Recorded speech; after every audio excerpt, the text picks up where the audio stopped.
ஓகேவா. அடுத்தது இவர் என்னன்னா இந்த டைமில் தான் கட்சியிலேருந்து வெளியே போயிடுறாரு. 1954 ராஜாஜி கட்சியை விட்டு வெளியே போயிட்டு அவர் தனியாக ஒரு கட்சி ஆரம்பிக்கிறார். கொஞ்ச நாள் கழிச்சு காங்கிரஸ்லேருந்தே வெளியே போயிடுறாரு. மொத்தமாக வெளியே போயிட்டு 1959 ஒரு கட்சி உருவாக்குறாரு.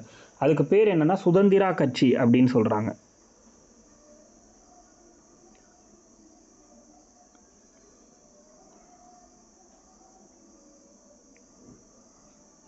சுதந்திரா கட்சி 1959 சுதந்திரா கட்சின்னு ஒரு கட்சியை தொடங்குறாரு. காங்கிரஸுக்கு மாற்றாக துவங்கப்பட்ட ஒரு கட்சி. ஏன் அப்படின்னு பார்த்தீங்கன்னா அந்த 1953 இவர் கொண்டு வந்த குலக்கல்வி திட்டத்தை எல்லாருமே அப்போஸ் பண்ணாங்க. காங்கிரஸில் இருக்கிறவங்களே அவரை வந்து குறை சொன்னாங்க. அந்த ஒரு கோபத்தில் தான் அவர் மொத்தமாக கட்சியே விட்டு விலகி போயிட்டார். அதுக்கப்புறம் திமுக கூட போயிடுவார். திமுக கூட சப்போர்ட் பண்ணி திமுக ஜெயிக்கிற மாதிரியான விஷயங்கள் எல்லாத்தையும் பண்ணிகிட்டு இருப்பார்.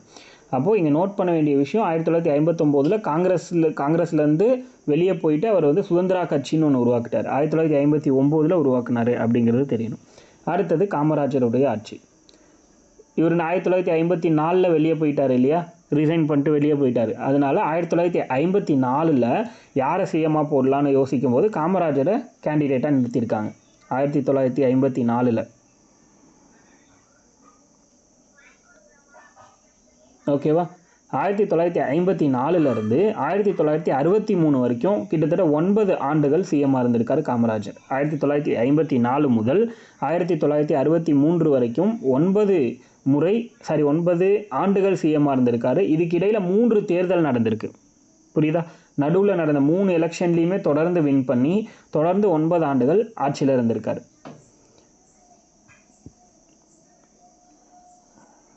ஸோ இவரை பற்றி பார்க்கணுன்னா ராஜாஜி கொண்டு வந்த குலக்கல்வி திட்டத்தை இவர் சிஎம் ஆன உடனே அதை ரத்து பண்ணிட்டார்.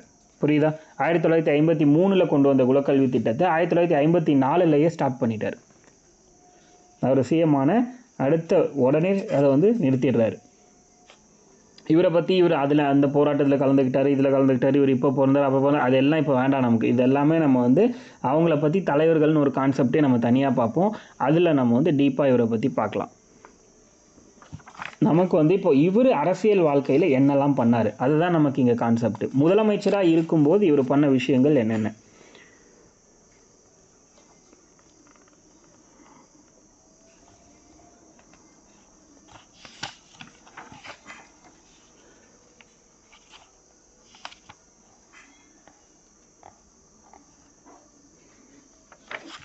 Okay. So first IIT Chennai இவர் தான் உருவாக்குனார்.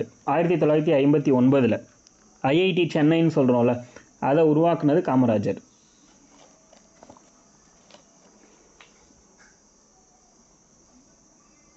ஐஐடி சென்னைங்கிறத உருவாக்குனது யாருன்னா காமராஜர்.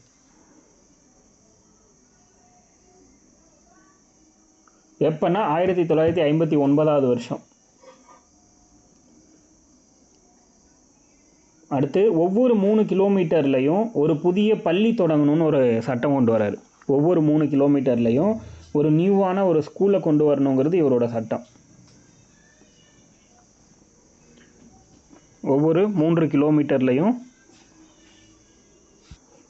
ஓகேவா, ஒவ்வொரு 3 கிலோமீட்டர் தொலைவுலையும் ஒரு புதிய பள்ளி தொடங்கணும் அப்படின்ற மாதிரி ஒரு ஆணையை போடுறாரு.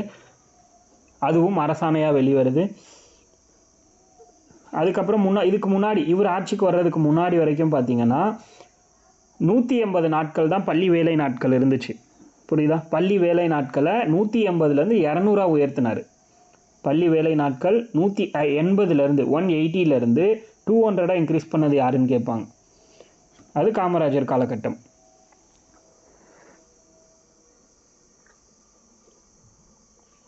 (180லேருந்து 200) பள்ளி வேலை நாட்கள் உயர்த்தப்பட்டிருக்கு. அதே மாதிரி இவர் வந்து ஒவ்வொரு 3 கிலோமீட்டர்லேயும் புதுசாக ஸ்கூல் ஓப்பன் பண்ணது, ப்ளஸ் வந்து பள்ளி வேலை நாட்களை அதிகரித்தது, மதிய உணவு திட்டத்தை அறிமுகப்படுத்தினது, இந்த மாதிரி விஷயம்லாம் இருக்கும் இல்லையா. 1954 வந்து மதிய உணவு திட்டத்தை கொண்டு வந்திருப்பார் 1954. ஓகேவா. இப்போது இந்த மாதிரி விஷயங்கள் எல்லாம் என்ன ஆகுது அப்படின்னு பார்த்தீங்கன்னா இவருக்கு ஒரு தனி பெயரையும் ஏற்படுத்தி கொடுத்துச்சு. அதே மாதிரி இவரோட ஆட்சிக்கு முன்னாடி வரைக்கும் நம்ம தமிழ்நாடை பொறுத்த வரைக்கும், அதாவது மதராஸை பொறுத்த வரைக்கும் 7% தான் எஜுகேஷன் இருந்துச்சு. ஆனால் இவர் உள்ளே வந்து இந்த சீர்திருத்தங்கள் எல்லாம் பண்ணதுக்கப்புறம் 37% உயர்ந்துருச்சு. புரியுதா? தமிழ்நாட்டுடைய கல்வி அறிவு வீதம் 7%லேருந்து 37% உயர்ந்திருக்கு. எப்போ? காமராஜர் ஆட்சிக்கு வந்ததுக்கப்புறம். புரியுதா?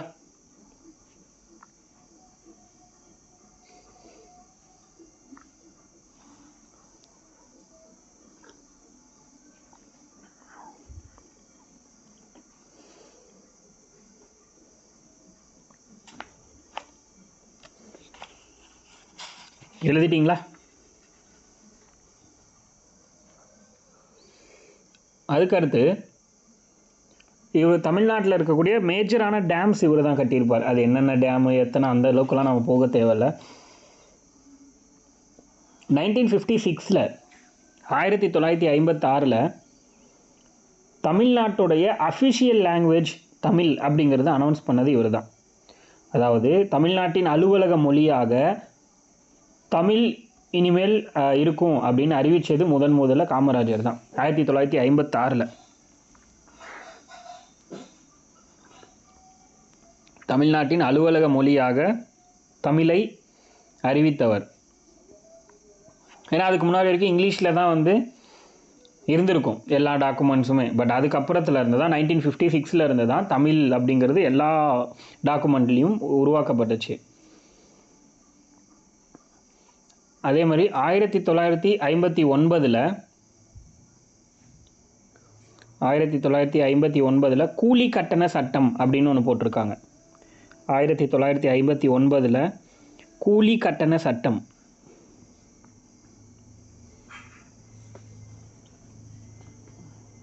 கூலி கட்டண சட்டம் அதாவது என்னென்னா 1959 கொண்டு வந்திருக்காங்க. இது கொண்டு வரதுக்கான முக்கியமான ரீசன் வந்து அந்த கட்டாய உடல் உழைப்பு இந்த மாதிரியான விஷயங்களை தடுக்கிறதுக்காக கொண்டு வந்தது.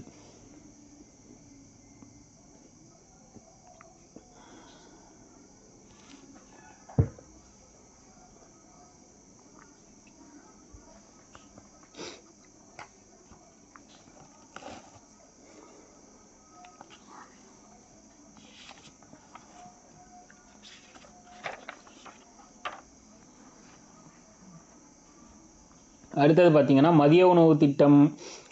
இது வந்து பார்த்திங்கன்னா ஒரு நாளில் ஒரு வேளைக்காவது உணவு வழங்கணும் அப்படிங்கிற ஒரு கான்செப்டில் தான் அவர் வந்து தொடங்கியிருக்கார். ஏன்னா உணவு தான் இங்கே பிரச்சனையாக இருக்குது படிக்கிறதுக்கு அப்படிங்கிறதுனால ஒரு வேளைக்காவது ஒரு நாளைக்கு உணவு கொடுத்தோன்னா அவங்கள வந்து வாழ்க்கையில் முன்னேற்றிடலாம் அப்படிங்கிறது இவரோட கணக்கு. அதை வச்சு தான் வந்து இவர் மதிய உணவு திட்டம் அப்படின்னு ஒன்று கொண்டு வந்திருக்காரு.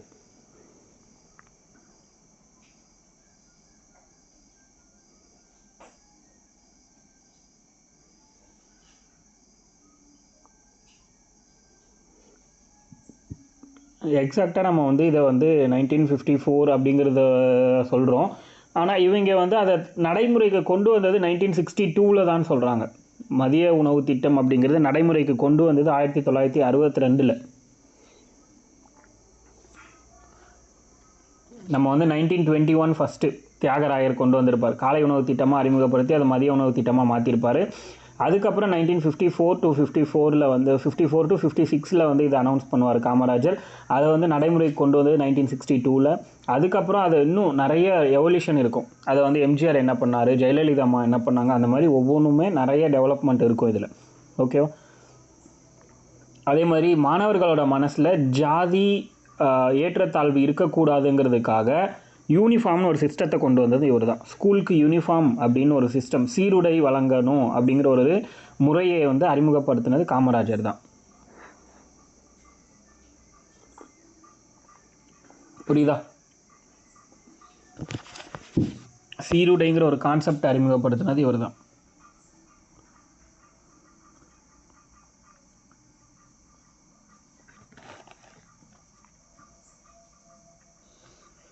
அதுக்கடுத்து மெட்ராஸ்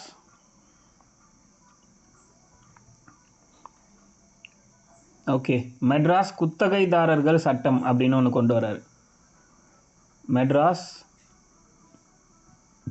குத்தகைதாரர்கள் சட்டம் 1955.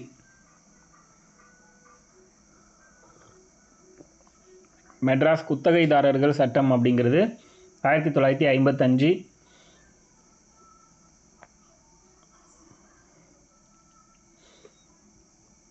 அடுத்தது மெட்ராஸ்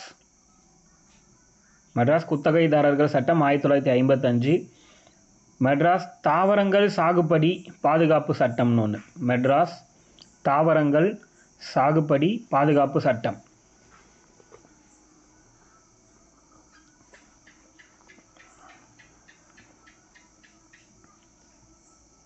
மெட்ராஸ் தாவரங்கள் சாகுபடி பாதுகாப்பு சட்டம், அதுவும் 1955. சொன்ன 2 சட்டமும் 1955. அதாவது மெட்ராஸ் குத்தகைதாரர்கள் சட்டம்னு ஒன்று, மெட்ராஸ் தாவரங்கள் சாகுபடி பாதுகாப்பு சட்டம், ரெண்டுமே 1955. அதே மாதிரி காமராஜர் போட்டதுலேயே மிக முக்கியமான சட்டம் என்னென்னா தமிழ்நாடு பஞ்சாயத்து சட்டம்.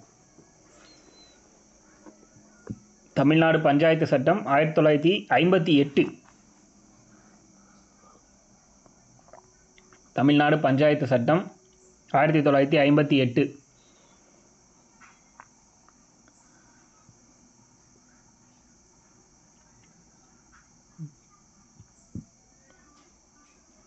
ஓகேவா? அடுத்தது 1961 தாய்கோ பேங்க் அப்படின்னு ஒன்று ஸ்டார்ட் பண்ணுறாங்க. தாய்கோ பேங்க் தமிழ்நாடு தொழில்துறை கூட்டுறவு வங்கின்னு சொல்லுவாங்க. தமிழ்நாடு தொழில்துறை கூட்டுறவு வங்கி.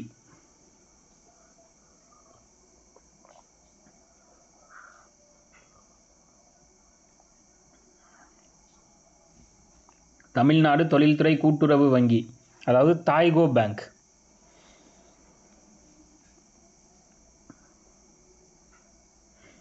இது வந்து 1961.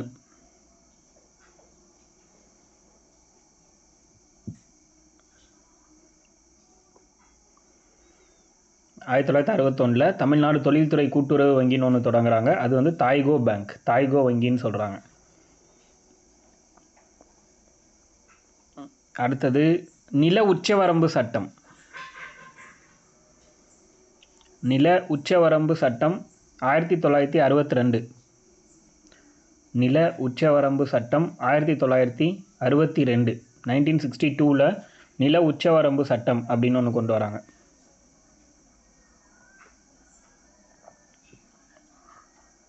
புரியுதா? நில உச்சவரம்பு சட்டம் எப்போனா 1962.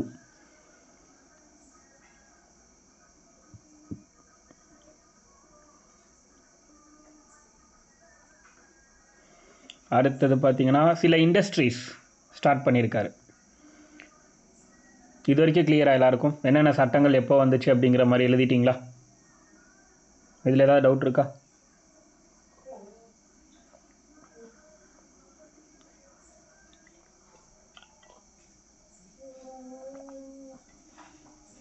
ஓகே. அடுத்தது பெல். திருச்சியில் பெல்லுன்னு ஒன்று இருக்குல்ல, பெல், BHEL, பெல், பாரத் அப்படின்னு சொல்லுவோம்ல, எலக்ட்ரானிக் லிமிடெட். அந்த பெல்லுங்கிற கம்பெனி திருச்சியில் 1956 ஸ்டார்ட் பண்ணார்.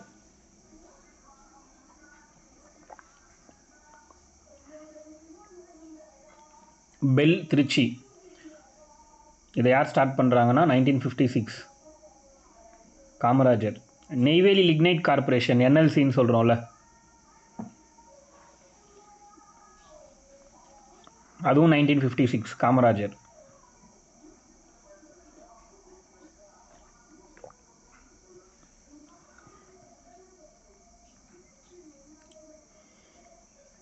ஓகேவா?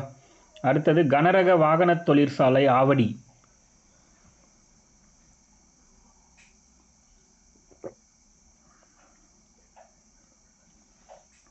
கனரக வாகன தொழிற்சாலை ஆவடி,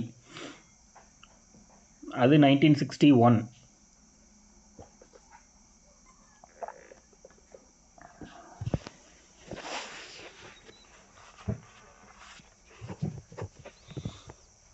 கனரக வாகன தொழிற்சாலை 1961.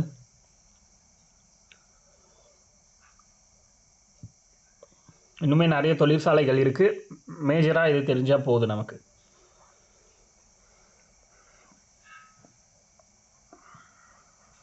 அதுக்கடுத்து பார்த்தீங்கன்னா இவர் சிஎம்மாக இருக்கும்போது தான் சத்தியமூர்த்தி நகர் அப்படின்னு ஒன்று உருவாக்குனார்.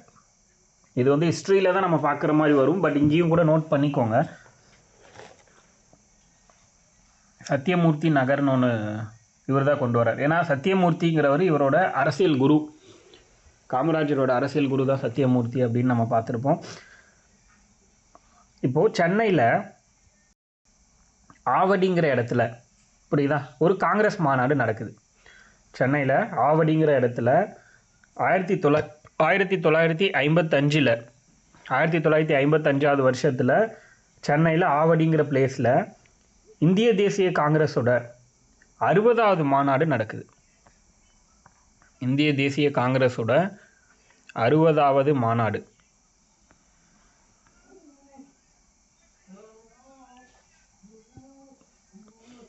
இந்த மாநாட்டுக்கு நடத்த வேண்டிய பொறுப்பு வந்து காமராஜர் கைக்கு வருது. இந்த மாநாடை நடத்த வேண்டிய பொறுப்பு யார் கைக்கு வருதுன்னா காமராஜரோட கைக்கு வருது. இந்த மாநாட்டுடைய வளாகத்துக்கு ஓகேவா, இந்த மாநாட்டுடைய என்ட்ரன்ஸில் வந்து சத்தியமூர்த்தின்னு பேர் வைக்கிறாங்க. புரியுதா? அதனால அந்த ஏரியாவே சத்தியமூர்த்தி நகர்னு மாறிடுச்சு. புரியுதா? சத்தியமூர்த்தி நகர் அப்படின்னு எழுதிக்கோங்க. அந்த மாநாடு நடந்த இடத்துக்கு சத்தியமூர்த்தி நகர்னு பேர் வச்சாங்க. அந்த மாநாட்டுக்கு யார் சேர்மன் அப்படின்னா, அதாவது தலைமை தாங்கினவர் யூஎன் தேபர்.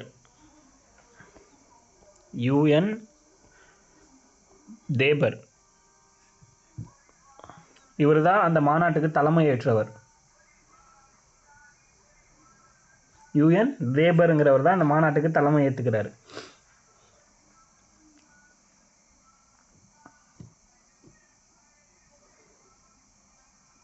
தெளிவாக நோட் பண்ணிக்கோங்க. ஆவடி காங்கிரஸ் மாநாட்டுடைய தலைவர் யாருன்னு கேட்டாங்கன்னா யூஎன் தேபர்.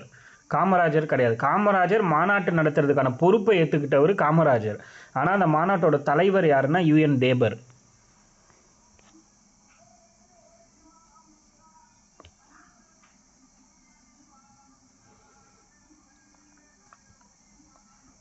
அதே மாதிரி இந்த மாநாட்டுக்கு ஸ்பெஷல் இன்வைட்டி யார் அப்படின்னு தெரியணும் நமக்கு. அதாவது சிறப்பு அழைப்பாளர்னு சொல்கிறாங்க இல்லையா, சீஃப் கெஸ்ட் மாதிரி இந்த மாநாட்டுக்கு கூப்பிட்டுருப்பாங்க. யாருன்னா மார்ஷல் டிட்டோ. கமெண்ட்டில் போடுறோம் பாருங்கள், மார்ஷல் டிட்டோ.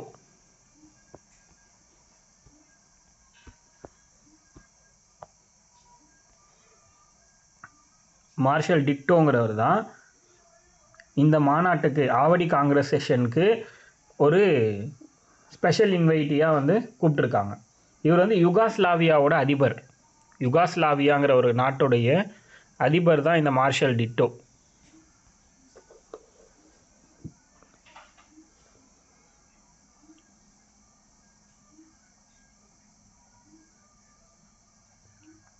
ஃபஸ்ட்டு இந்த ஆவடி காங்கிரஸ் செஷனில் தான் ஒரு கான்செப்டை இன்ட்ரடியூஸ் பண்ணுறாரு நேரு. ஜவஹர்லால் நேரு என்ன பண்ணுறாருன்னா ஒரு புதுசாக ஒரு கான்செப்டை இந்தியாவோட எலெக்ஷனில் இன்ட்ரடியூஸ் பண்ணுறாரு. சோஷியலிச பாணி சமுதாயம் அப்படின்னு ஒரு கான்செப்ட். சோஷியலிச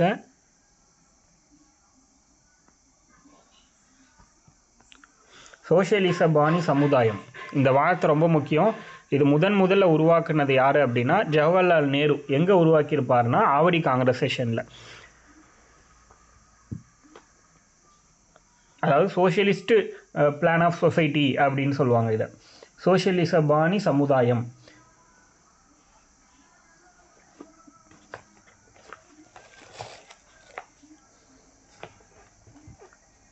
ஓகேவா? அடுத்தது இவரோட பீரியடில் அந்த 2வது எலெக்ஷன் எப்போ நடக்குது அப்படின்னு பார்த்தீங்கன்னா 1957. இப்போ வந்து ஃபஸ்ட்டு அவர் எலெக்ஷனில் நிற்கலை, டேரெக்டாக சிஎம் ஆகிட்டார். ராஜாஜி ரிசைன் பண்ணதுனால சிஎம் ஆகிட்டார் இல்லையா.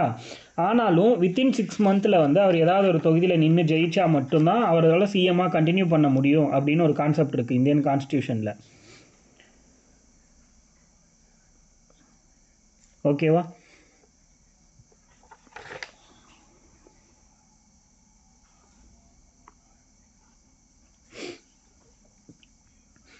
ஸோ அப்போது அவர் வந்து பார்த்திங்கன்னா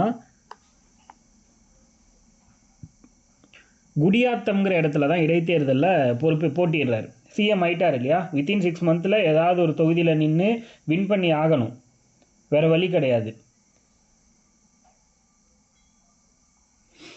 இல்லை அப்படின்னா சிஎம்மாக கண்டினியூ பண்ணவே முடியாது அப்படிங்கிறது தெரியும். அது எல்லாமே நம்ம கான்ஸ்டியூஷனில் டீப்பாக பார்ப்போம். இப்போது இவர் எந்த இடைத்தேர்தலில் போட்டிட்டு சிஎம் ஆகிறாரு அப்படின்னா குடியாத்தம் இடைத்தேர்தல். அதை ஞாபகம் வச்சுக்கோங்க. ஏன்னா ராஜாஜி என்ன பண்ணியிருப்பார், 1952 ஃபஸ்ட்டு மேலவையோட உறுப்பினர் ஆகிருப்பார். மேலவையோட உறுப்பினராகி அப்படியே அது வந்து சிஎம் போஸ்ட்டாக மாற்றிருப்பார். எலெக்ஷனில் நிற்கலை அவர். எந்த ஒரு ஆக்சுவலி அந்த டைமில் வந்து பார்த்திங்கன்னா எலெக்ஷனில் நிற்காமல் உள்ளே வந்தவர் தான் இந்த ராஜாஜி. ஆனால் இவர் அந்த மாதிரி போகாமல் குடியாத்தத்தில் போய் ஒரு இடைத்தேர்தலில் நின்று அந்த தேர்தல் மூலமாக இவர் வந்து வின் பண்ணி உள்ளே வந்திருப்பார் அப்படின்னு சொல்கிறாங்க. அதே மாதிரி அவர் அந்த குடியாத்தம் தேர்தல் நடக்கிறதுக்கு முன்னாடி அவர் எதில் இருந்தார்னா நாடாளுமன்ற உறுப்பினராக இருந்தார். அவர் சாகிறதுக்கு முன்னாடியும் நாடாளுமன்ற உறுப்பினராகவே இருந்திருப்பார். அதே மாதிரி அவர் முதல்ல முதலமைச்சர் ஆகிறதுக்கு முன்னாடியும் நாடாளுமன்ற உறுப்பினராக தான் இருந்திருப்பார்.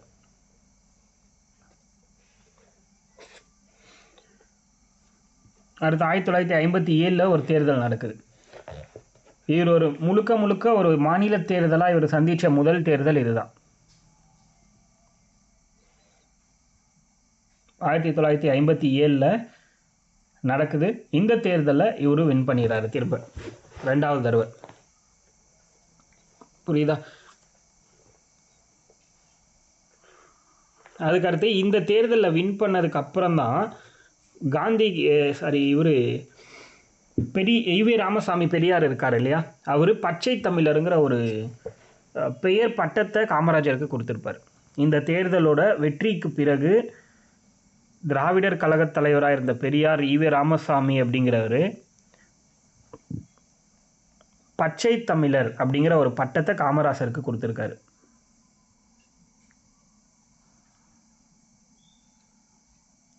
அதே மாதிரி காமராஜருக்கு சப்போர்ட் பண்ணி ஆதரவாகவும் நிறைய வந்து பிரச்சாரங்களும் பண்ணியிருக்காரு.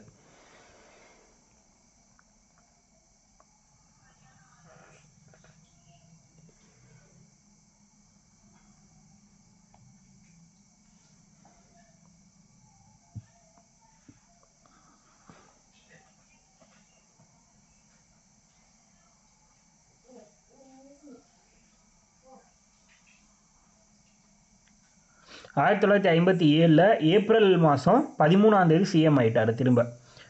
இந்த 2வது தடவை அவர் எங்கேருந்து சிஎம் ஆகிறாருன்னா சாத்தூர் தொகுதியிலேருந்து சிஎம்மாக தேர்ந்தெடுக்கப்படுறாரு. ஃபஸ்ட்டு அவர் வந்து குடியாத்தம் இடைத்தேர்தலில் நின்றுருப்பார். இப்போ வந்து சாத்தூருங்கிற தொகுதியிலேருந்து முதலமைச்சராக இருப்பார்.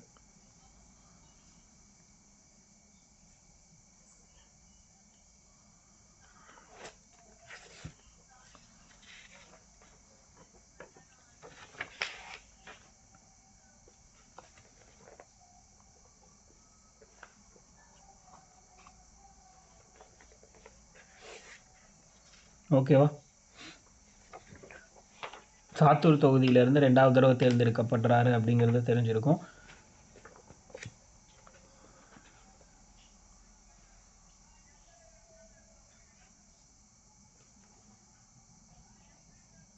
அதே மாதிரி 10ஆம் வகுப்பு வரைக்கும் இலவச கல்வி கொடுத்தாரு. 10ஆம் வகுப்பு படிக்கிறாங்க இல்லையா, அது வரைக்கும் 1ஆவதுலேருந்து 10ஆவது வரைக்கும் படிக்கக்கூடிய மாணவர்களுக்கு இலவச கல்விங்கிறதை இவர் தான் அறிமுகப்படுத்துகிறார். பெற்றோரோட வருவாய் 1200 ரூபாய்க்குள்ளே இருந்தால் போதும். மாத வருவாய் 1200 ரூபாய்க்கு கீழே இருக்கக்கூடிய குடும்பங்களில் படிக்கக்கூடிய குழந்தைகளுக்கு 10ஆம் வகுப்பு வரை இலவச கல்வி அப்படிங்கிறது கொடுத்துருக்காரு. 1200 ரூபாய்க்கும் குறைவாக, அதாவது ஆண்டு வருவாய் சொல்கிறாங்க, இது மாத வருவாய் கூட கிடையாது, ஆண்டு வருவாய். அந்த கட்டத்தில் அதுவே வந்து அதிகங்கிறதுனால ஆண்டு வருவாய் 1200 ரூபாய்க்கும் குறைவாக இருந்துச்சுன்னா அந்த குடும்பத்துக்கு 10ஆம் வகுப்பு வரைக்கும் இலவச கல்வி அளிக்கப்பட்டுச்சு.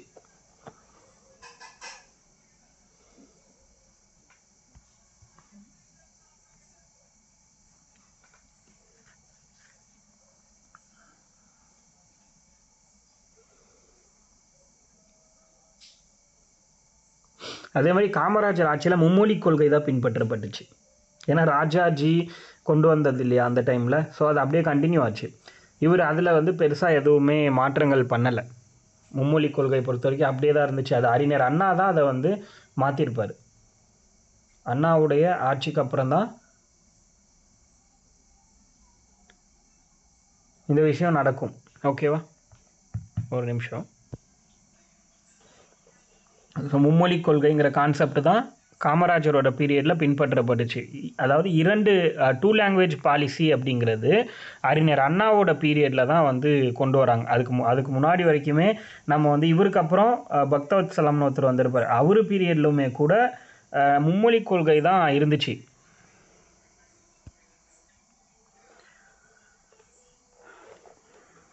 ஓகே, மும்மொழி கொள்கை அப்படிங்கிறது என்னது அப்படின்னா, நம்மளுடைய ஓன் லாங்குவேஜ் ஒன்று தமிழ் அப்படின்னா நம்மளை பொறுத்த வரைக்கும் நம்மளுடைய ஓன் தாய்மொழி, அது கூட வந்து ஆங்கிலம், இது ரெண்டுமே கட்டாய பாடம். ஒவ்வொரு மாநிலத்திலையும் அவங்களுடைய சொந்த தாய்மொழியை கட்டாயமாகவும் அது கூட ஆங்கிலத்தையும் கட்டாயமாகவும் அவங்க வந்து கண்டிப்பாக படிச்சாகணும்னு சொல்கிறாங்க. இது கூட இந்தியை வந்து விருப்ப பாடமாக கற்பிக்கிறாங்க. ஆக்சுவலி மும்மொழி கொள்கைனா இன்னொரு ஏதாவது மொழியை கற்றுக்கணுங்கிற கான்செப்ட் தான். ஆனால் அந்த பீரியடில் ஹிந்தி தான் 3வது மொழியாக வந்து கற்றுக்கணுங்கிற ஒரு விஷயம் வந்து இருந்துச்சு. அதனால தான் இன்றைக்கு வரைக்குமே அந்த மும்மொழி கொள்கைங்கிற ஒரு கான்செப்டை ஏற்றுக்க முடியாமல் பிரச்சனையாக போய்கிட்டு இருக்கு. புரியுதா? ஓகே, அடுத்தது நீலகிரியில் பைக்காரா மின் உற்பத்தி திட்டம் அப்படின்னு ஒரு கான்செப்டை இன்ட்ரடியூஸ் பண்ணுறார். பைக்காரா அது ஒரு டேம் மாதிரி, அங்கே வந்து மின்சாரம் உற்பத்தி செய்யக்கூடிய வசதியை இவர் தான் அறிமுகப்படுத்துகிறார். நீலகிரி பைக்காரா மின் உற்பத்தி திட்டம் அப்படின்னு ஒரு கான்செப்டை இன்ட்ரடியூஸ் பண்ணுறார். அதை நோட் பண்ணிக்கோங்க. அதுக்கு அடுத்து குந்தா திட்டம், குந்தான்னு சொல்லிட்டு ஒரு டேம், அதுவுமே வந்து நீலகிரியில் தான் இருக்கும். அதையுமே வந்து இவர் தான் வந்து இன்ட்ரடியூஸ் பண்ணுறாரு. குந்தா நீர்மின் திட்டம் அப்படின்னு சொல்லுவாங்க.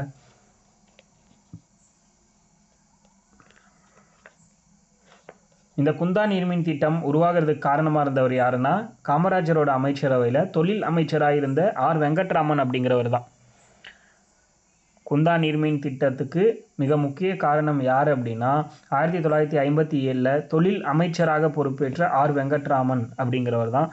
அப்போது இந்த பீரியடில் தொழில் அமைச்சராக இருந்தது யாருன்னு கேட்டாங்கன்னா அது எழுத தெரியணும் உங்களுக்கு, ஆர் வெங்கட்ராமன் அப்படிங்கிறது. கிளியரா? அடுத்தது நீர்ப்பாசன திட்டங்கள் நிறைய வந்து கொண்டு வந்திருக்கார் இவர். தமிழ்நாடை பொறுத்த வரைக்கும் வைகை, அமராவதி, சாத்தனூர், கிருஷ்ணகிரி, புல்லம்பாடி, வீரூர், நெய்யாறு, இந்த மாதிரி நிறைய டேம்ஸ் வந்து கட்டியிருக்காரு. அதெல்லாம் நமக்கு தேவையில்லை. பரம்பிக்குளம் ஆலியாறு நீர்ப்பாசன திட்டம், அதை கொண்டு வந்தது இவர் தான். தமிழ்நாடு கேரளாவோட ஒத்துழைப்போட பரம்பிக்குளம் ஆலியாறு நீர்மின் திட்டம் அப்படிங்கிற நீர்ப்பாசன திட்டம் அப்படிங்கிற ஒரு இதை வந்து கொண்டு வராரு. தமிழ்நாடையும் கேரளாவையும் ஒத்துழைச்சி அந்த நீர்ப்பாசன திட்டத்தை கொண்டு வரார்.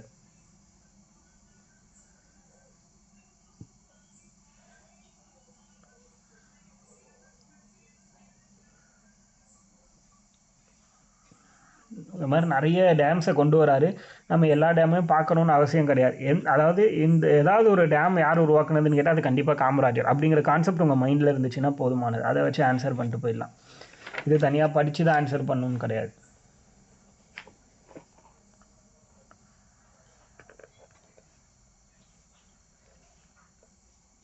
அதுக்கடுத்து பார்த்துட்டோம் நம்ம ஆல்ரெடி. இந்தியன் இன்ஸ்டியூட் ஆஃப் டெக்னாலஜிங்கிறது சென்னையில் ஓப்பன் பண்ணது இவர் தான், ஸ்டார்ட் பண்ணது. அடுத்து ராமானுஜம் இன்ஸ்டிடியூட் ஆஃப் மேத்தமேட்டிக்ஸ், அதையும் இவர் தான் ஸ்டார்ட் பண்ணியிருக்கார். Ramanujam institute of mathematics.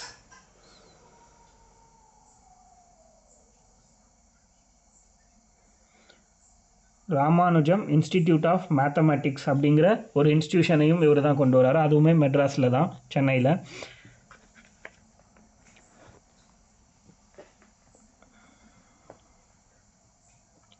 அதே மாதிரி இந்த காரைக்குடியில் மின்வேதியியல் ஆராய்ச்சி மையம்னு ஒன்று இருக்கு இல்லையா, அதையும் இவர் தான் கொண்டு வந்தார். காரைக்குடியில் மின்வேதியியல் ஆராய்ச்சி மையம், எலக்ட்ரோகெமிக்கல் ரிசர்ச் இன்ஸ்டியூட் அப்படின்னு சொல்லுவாங்க.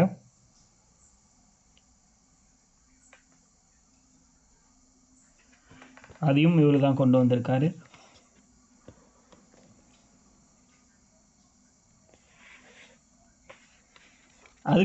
அடுத்து மூணாவதாக ஒரு எலெக்ஷன்.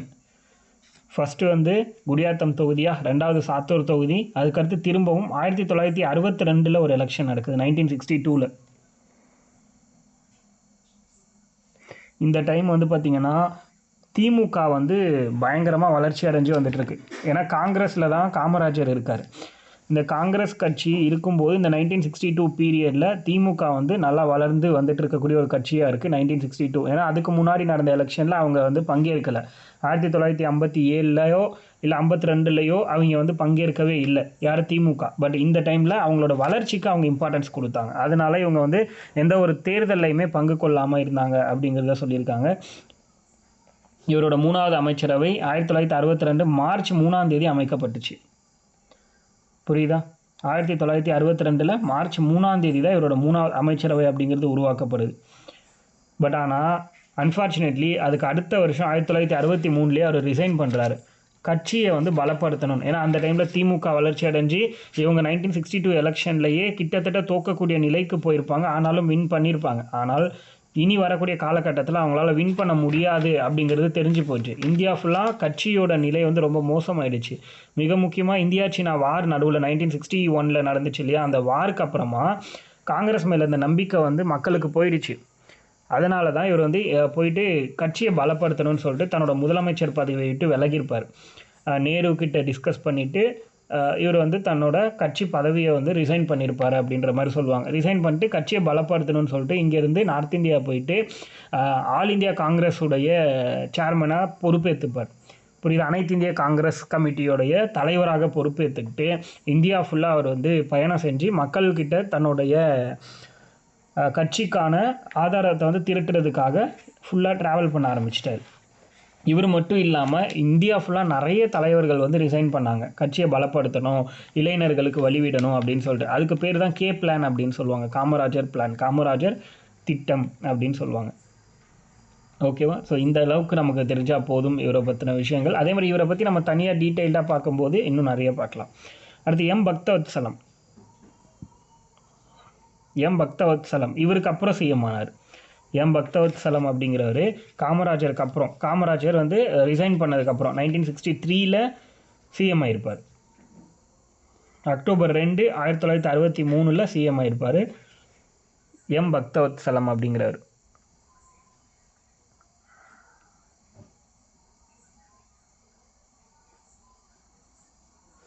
இவர் தான் கடைசி முதலமைச்சர் தமிழ்நாடோட காங்கிரஸில். ஏன்னா 1962 எலெக்ஷன் அவர் ஜெயிச்சிட்டார் காமராஜர். அவர் ரிசைன் பண்ணதுனால பக்தவத்சலம் வந்து பார்த்திங்கன்னா இதில் வந்து சிஎம்மாக இருக்கார். பட் ஆனால் அதுக்கு அடுத்து 67 வரைக்கும், 63 to 67 வரைக்கும் இவர் வந்து கண்டினியூ பண்ணுறார். பட் 67 ஒரு எலெக்ஷன் நடக்குது. அந்த எலெக்ஷனில் தான் என்ன ஆகுது அப்படின்னு பார்த்தீங்கன்னா மொத்த ஆட்சியும் திமுக கைக்கு மாறுது. அறிஞர் அண்ணா வந்து இப்போ தான் களமிறங்குறாரு கட்சியில். புரியுதா? ஆட்சியில் களமிறங்கி இதுக்கு முன்னாடியுமே ஒரு தேர்தலில் நின்றுப்பார். ஆனால் அவருக்கு வந்து வெற்றி வாய்ப்பு கிடைக்காது. பட் ஆனால் 1967 தான் அவருக்கு முழு வெற்றியும் கிடைக்கிறதுக்கான சாத்தியக்கூறுகள் இருந்துச்சு. 1967 திமுக ஆட்சிக்கு வந்துட்டாங்க.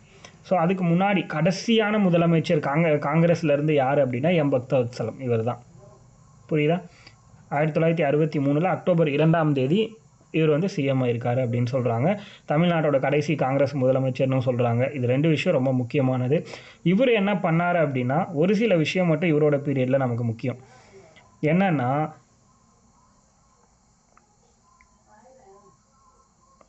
இவர் கொண்டு வந்ததில் மிக முக்கியமான விஷயம் அப்படின்னு பார்க்கும்போது இந்த மும்மொழி கொள்கைன்னு ஒரு கான்செப்ட் நம்ம பார்த்தோம் இல்லையா, அந்த மும்மொழி கொள்கை அப்படிங்கிறது எதிர்ப்பு இவரோட காலகட்டத்தில் தொடங்குச்சு. ஆக்சுவலி இது வந்து பார்த்திங்கன்னா இந்த பக்தவத்சலம் பீரியடில் தொடங்கப்பட்ட இந்த பிரச்சனை கரெக்டாக வந்து பார்த்திங்கன்னா அறிஞர் அண்ணா தீர்த்து வச்சுருப்பார். காலேஜ் ஸ்டூடெண்ட்டெல்லாம் ப்ரொட்டஸ்ட் பண்ணுற அளவுக்கு போயிருக்கும், சென்னை மாநில கல்லூரியோட காலேஜ் ஸ்டூடெண்ட். பட் அது எல்லாமே பார்த்திங்கன்னா இவர் அறிஞர் அண்ணா சிஎம் ஆனதுக்கப்புறம் தீர்த்து வச்சுருப்பார். தமிழ்நாடை பொறுத்த வரைக்கும் எப்பவுமே இருமொழி கொள்கை தான் கண்டினியூ ஆகும் அப்படிங்கிறத சொல்லியிருப்பார். ஸோ இது ஒரு விஷயம் நடந்திருக்கும். அதே மாதிரி ஆட்சி மொழி சட்டம் அப்படின்னு ஒன்று இவர் பீரியடில் கொண்டு வந்திருப்பாங்க. இவர் பீரியடில் தான், அதாவது இந்தியா லெவலில் இவர் வந்து மெட்ராஸோட சீஃப் மினிஸ்டராக இருக்கும்போது தான் ஆட்சி மொழி சட்டம், அஃபிஷியல் லாங்குவேஜ் ஆக்ட் அப்படின்னு ஒன்று நாடாளுமன்றத்தில் இந்தியாவோட பார்லிமெண்ட்டில் கொண்டு வந்திருப்பாங்க. 1963 அஃபிஷியல் லாங்குவேஜ் ஆக்ட்.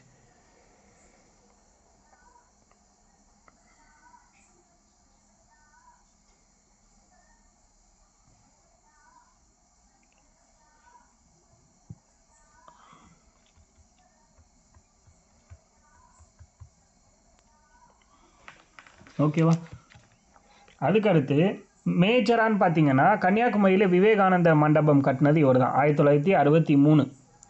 கன்னியாகுமரியில் விவேகானந்தர் மண்டபம் கட்டினது இவர் தான் 1963. இந்திய எதிர்ப்பு போராட்டம் இவரோட ஆட்சியில் பெரிய பிரச்சனையை உண்டாக்குனதுன்னு சொன்னால் அதுதான் 1965 நடந்த இந்திய எதிர்ப்பு போராட்டம்.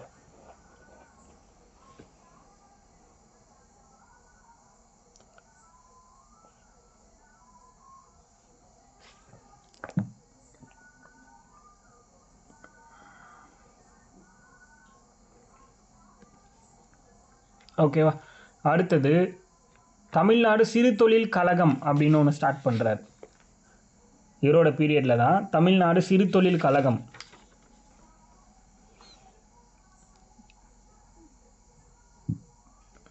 தமிழ்நாடு சிறு தொழில் கழகம்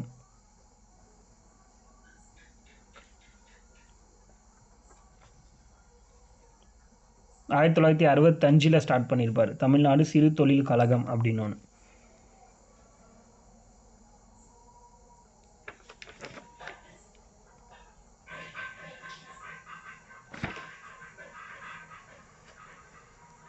ஓகே.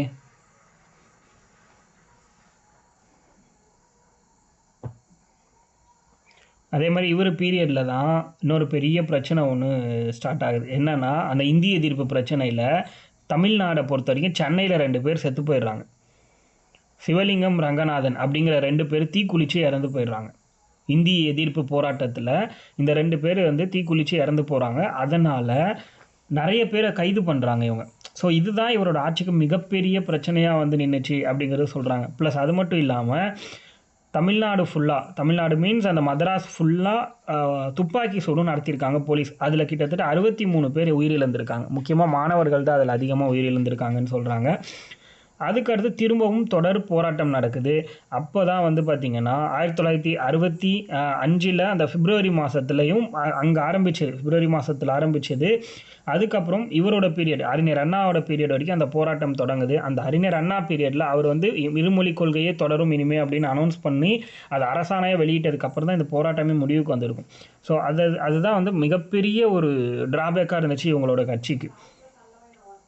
மொத்த அமைச்சர்களும் ராஜினாமா செய்கிறதுக்கு கொண்டு போய் விட்டுருச்சு இந்த ஒரு சம்பவம். பட் ஆனால் இது இவரோட தப்பு கிடையாது. இவர் ஒன்றுமே பண்ண முடியாது. ஆனால் இவருமே வந்து இந்திய ஆதரவாக தான் இருந்தார் அப்படிங்கிறது ஒரு சில நியூஸில் வந்து சொல்லப்படுது. புரியுதா?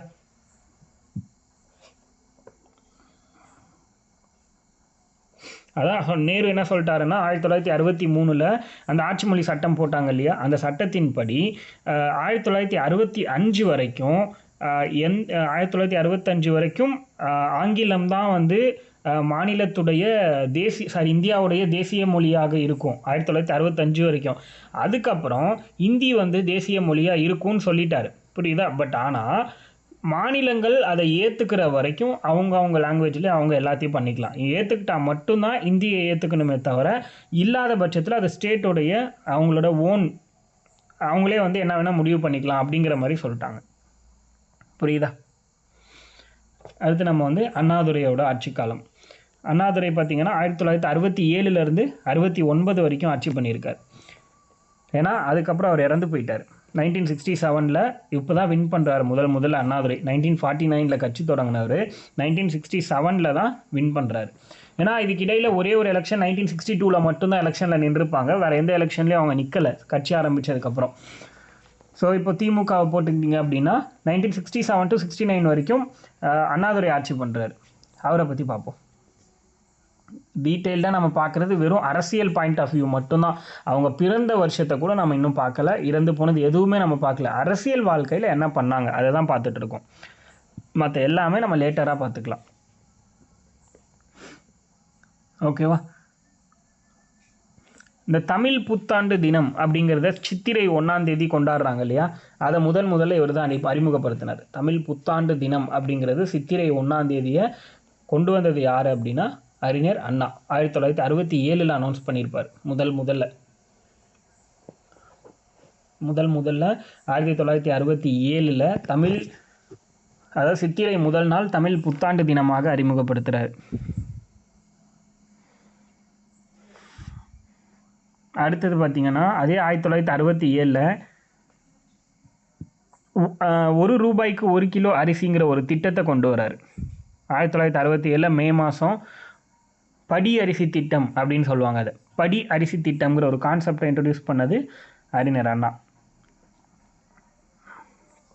படி அரிசி திட்டம்ங்கிற ஒரு விஷயத்தை கொண்டு வந்தது யார் அப்படின்னா அறிஞர் அண்ணா.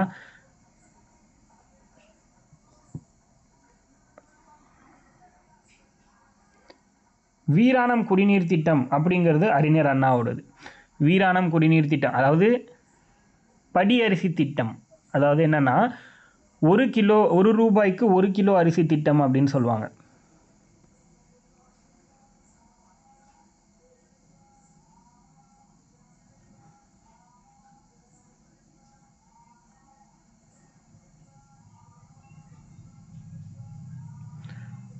அடுத்தது பார்த்திங்கன்னா அதை தான் நம்ம வந்து படி அரிசி திட்டம்னு சொல்கிறோம்.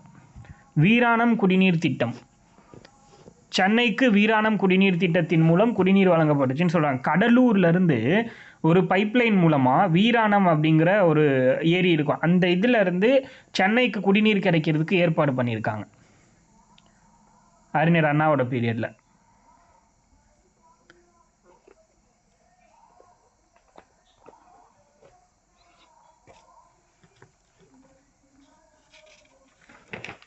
அதுக்கடுத்து 1968 என்னெல்லாம் பண்ணாருன்னு பார்ப்போம்.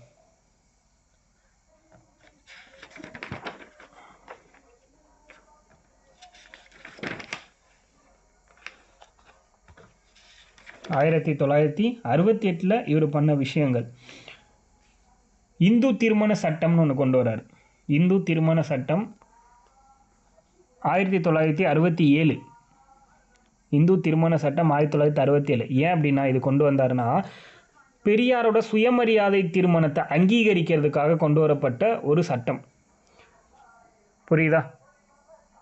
பெரியாருடைய சுயமரியாதை திட்டத்தை அங்கீகரிக்கிறதுக்காக இந்து திருமண சட்டத்தில் இந்த தாலி கட்டுறது இது மாதிரி விஷயம்லாம் இருக்கு இல்லையா, அது எதுவுமே இல்லாமல், மாலை மாற்றிக்கிறது இதெல்லாம் இல்லாமல் அவங்களோட மனசார திருமணம் பண்ணி வைக்கிறது, அதுதான் வந்து ஒரு ஐயர் இல்லாமல் எதுவுமே இல்லாமல் அந்த சுயமரியாதை திட்டத்துக்காக கொண்டு வரணுங்கிறதுக்காக இப்படி ஒரு சட்டத்தை கொண்டு வராரு. இந்து திருமண சட்டம் 1967 அப்படின்றத கொண்டு வராங்க. ப்ராக்கெட்டில் வந்தால் தமிழ்நாடு திருத்தம்னு போட்டுக்கோங்க. ஏன்னா 1955 இந்து திருமண சட்டம் அப்படிங்கிறது இந்தியாவில் கொண்டு வந்திருப்பாங்க 1955. அதை தான் அமெண்ட்மெண்ட் பண்ணி தமிழ்நாட்டில் 1967 ஒன்று கொண்டு வராரு இவர்.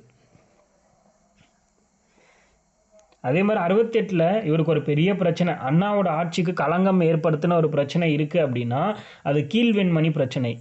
தஞ்சாவூர் மாவட்டத்தில் கீழ்வெண்மணி அப்படின்னு ஒரு ஊர்.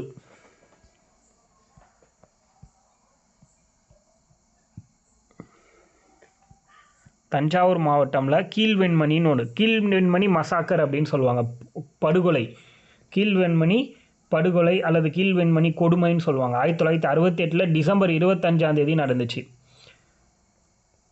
ஒரு மிகப்பெரிய அந்த அந்த இடத்துல இருந்த ஒரு சிற்றரசன் மாதிரி இருந்த ஒரு 1968 அந்த பீரியடில் அவரோட பண்ணையில் வந்து வேலை செஞ்சிட்டு இருந்திருக்காங்க. ஒரு குடிசைவாசி மக்கள் அங்கே வந்து அவர்கிட்ட வேலை செஞ்சிட்டு இருக்காங்க. அவர்கிட்ட என்னென்னா ஒரு ஊதியத்தை வந்து ஒரு கொஞ்சம் உயர்த்தி கேட்டிருக்காங்க. அதனால் அவர் என்ன பண்ணியிருக்காருன்னா ஒரு 42 பேர், பெண்கள் ஆண்கள் குழந்தைகள்னு எல்லாரையும் 42 பேரை ஒரு சிறிய குடிசைக்குள்ளே வச்சு அடைச்சி மொத்த பேரும் எரிச்சிருக்காரு. இதுதான் வந்து கீழ்வெண்மணி கொடுமைன்னு சொல்கிறோம். இந்த பிரச்சனை தான் வந்து அவரோட ஆட்சிக்கு மொத்தமும் களங்கம் ஏற்படுத்தின மிகப்பெரிய ஒரு பிரச்சனை அப்படின்னு சொல்கிறாங்க. அதுக்கடுத்து 1969 என்னெல்லாம் பண்ணார் அப்படின்னா 1969 சில விஷயங்கள் பண்ணியிருக்காரு. அது என்னன்னு பார்த்தீங்கன்னா ஸ்ரீ அப்படின்னு ஒரு எழுத்து இருக்குல்ல சமஸ்கிருதத்தில், நம்ம வந்து ஸ்ரீ திவ்யா அப்படின்லாம் எழுதுகிறோம்ல, அந்த ஸ்ரீ அப்படிங்கிற ஒரு வார்த்தையை, அந்த எழுத்து, அது வார்த்தைன்னு சொல்லலாம் எழுத்து அப்படின்னும் சொல்லலாம், அந்த ஸ்ரீ அப்படிங்கிற ஒரு எழுத்தை திருன்னு மாற்றினது இவர் தான், அறிஞர் அண்ணா. ஸ்ரீங்கிற ஒரு எழுத்தை திரு அப்படின்னு மாற்றினது அறிஞர் அண்ணா 1969 மாற்றிருப்பார். அதே மாதிரி நம்ம தமிழ்நாடுடைய அந்த இது இருக்கு இல்லையா லோகோ, அந்த லோகோவில் கோபுரத்துக்கு மேலே ஒரு வாசகம் எழுதியிருக்குல்ல, வாய்மையே வெல்லும் அப்படின்னு, அதை கொண்டு வந்தது இவர் தான். ஆக்சுவலி சத்தியமேவ ஜெயதே அப்படிங்கிறது தான் அந்த இடத்துல வரணும். ஹிந்தியில் இருக்கும் சத்தியமேவ ஜெயதே அப்படிங்கிறது. இந்த வார்த்தையை தமிழில் வாய்மையே வெல்லும் அப்படின்னு மாற்றினது இவர் தான். சத்தியமேவ ஜெயதேங்கிற வார்த்தையை வாய்மையே வெல்லும் அப்படின்னு மாற்றினது அறிஞர் அண்ணா தமிழில்.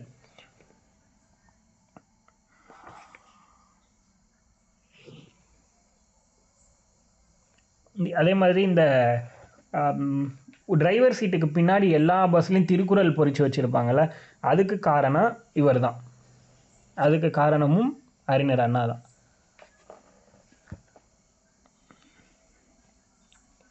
அடுத்து பார்த்திங்கன்னா தமிழ்நாடுங்கிற பேரை மாற்றினது இவர் தான். இவர் வர்ற வரைக்குமே மதராஸ்ன்னு தான் இருந்துச்சு. மதராஸ் மாநிலம், மதராஸ் மாகாணம் அப்படி தான் இருந்துச்சு. இவர் தான் என்ன பண்ணார் அப்படின்னா, ஒரு அரசாணை ஒன்று வெளியிடுறாரு. ஏப்ரல் 14 அன்னைக்கு எக்ஸாக்டாக அந்த டேட்டில் 1967 1967 ஏப்ரல் 14 ஒரு அரசாணை வெளியிடுறாரு.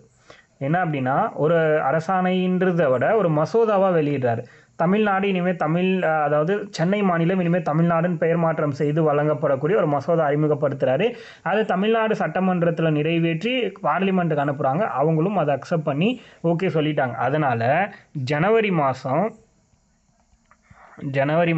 14 ஜனவரி 1969 இந்த நாளில் இருந்து சென்னை மாநிலங்கிற பேர் தமிழ்நாடு மாநிலம்னு மாற்றம் அடைஞ்சது. இவர் தான் அதை மாற்றினார். ஓகேவா? தமிழ்நாடுங்கிற பெயர் மாற்றம் 1967 அறிஞர் அண்ணா 67 ஒரு மசோதாவாக கொண்டு வந்து 69 மாற்றிருப்பார்.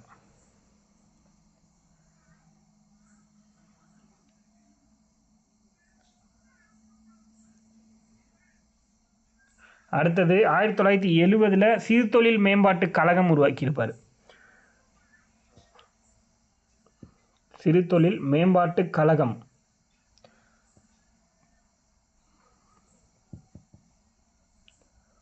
தமிழ்நாடு சிறுதொழில் மேம்பாட்டு கழகம் 1970 உருவாக்கியிருப்பார். அடுத்து சிப்காட்டுன்னு ஒன்று சொல்கிறோம்ல, அது 1971 உருவாக்கியிருப்பார். 1971 சிப்காட் உருவாக்கியிருப்பார். சிப்காட்டுங்கிற கான்செப்ட் 1971 தான் வந்துச்சு.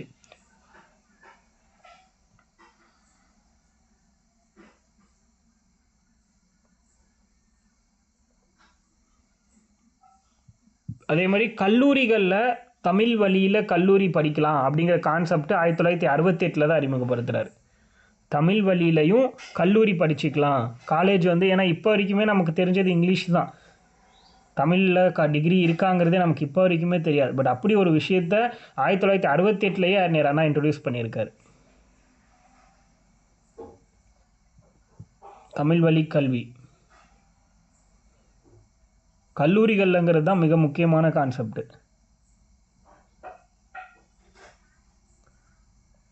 அடுத்தது 1978 அண்ணா யூனிவர்சிட்டி ஸ்டார்ட் பண்ணியிருக்காரு. 1978 அண்ணா யூனிவர்சிட்டியை தொடங்கி வச்சிருக்காரு.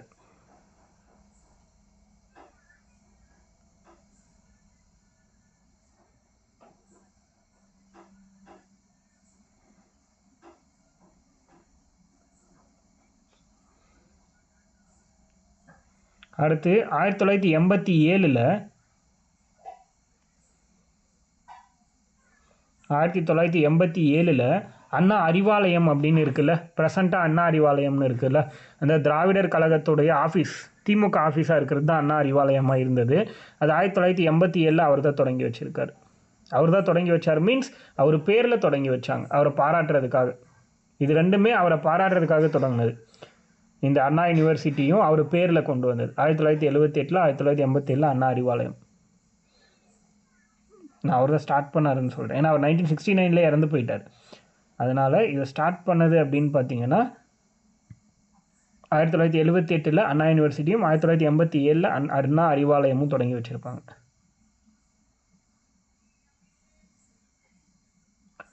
ஓகேவா? இதுதான் மேஜராக இவரை பற்றி நம்ம பார்க்குறது. அவங்கள பற்றி டீப்பாக பார்க்கும்போது நம்ம அரசியல் தாண்டி மற்ற விஷயங்களை தெரிஞ்சுக்கலாம். இவருக்கு அப்புறம் இவர் 1969 இறந்து போயிடுவார். இவர் கடைசியாக வந்து பார்த்திங்கன்னா என்எஸ் கிருஷ்ணன் அப்படின்னு ஒருத்தருடைய சிலை திறப்பு விழாவில் தான் கலந்துருந்திருப்பார். அங்கே தான் வந்து சிறப்புரை ஆற்றியிருப்பார். அதோடு அவர் இறந்தும் போயிருப்பார். அங்கேயே அந்த அந்த ஃபங்க்ஷன் முடிஞ்ச உடனே இறந்து போயிருப்பார். ஜனவரி 14 1969 கலைவாணர் என்எஸ் கிருஷ்ணனோட சிலை திறந்து வச்சுட்டு அங்கே வந்து ஒரு சிறப்புரை ஆற்றுறாரு. புரியுதா? அங்கே சிறப்புரை ஆற்றின உடனே அங்கே தான் வந்து இறுதியாக அவர் உயிர் வந்து போச்சு அப்படின்ற மாதிரி சொல்கிறாங்க.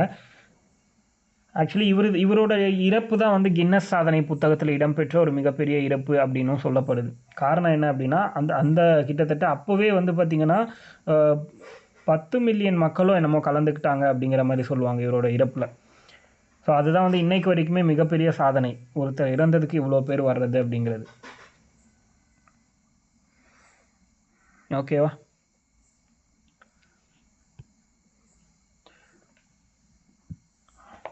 ஓகே, நம்ம மீதியை நாளைக்கு பார்ப்போம்.